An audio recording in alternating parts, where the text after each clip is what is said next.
গরমে ঘামে চুলের খুব খারাপ অবস্থা হয়, প্রচুর চুল উঠেও যায় আর চুলটা ভীষণ রাফ হয়ে যায়।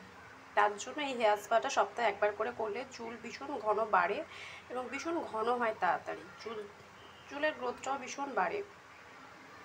প্রচুর একটা ডিম নিলাম, 1 চামচ টক দই নিলাম,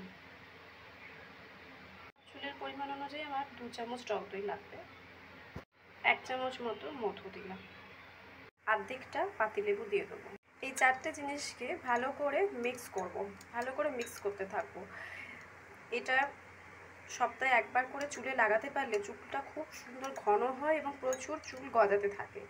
এই গরমে ঘামে আমাদের চুলটা ভীষণ রাফ হয়ে যায়, প্রচুর চুল ঝরে পড়ে, সেটাও বন্ধ হয় আর প্রচুর চুল গজাতে থাকে। যাদের প্রচুর চুল উঠে যাচ্ছে তাদের জন্য তো খুবই ভালো।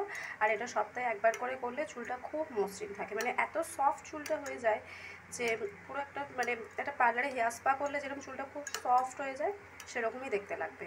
এটা সপ্তাহে একবার করে করলে চুলের খুব উন্নতি হয়।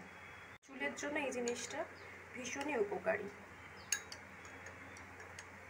চুলটা শিরা কেটে কেটে ভালো করে চুলটায় লাগিয়ে নিতে হবে, তারপর শুকিয়ে নিয়ে হাফ মগ জলে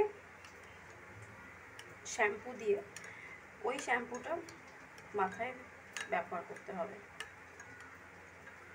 চুলটা শুকিয়ে গেলে দেখতে পাবে চুলটা কত সফট হয়ে গেছে।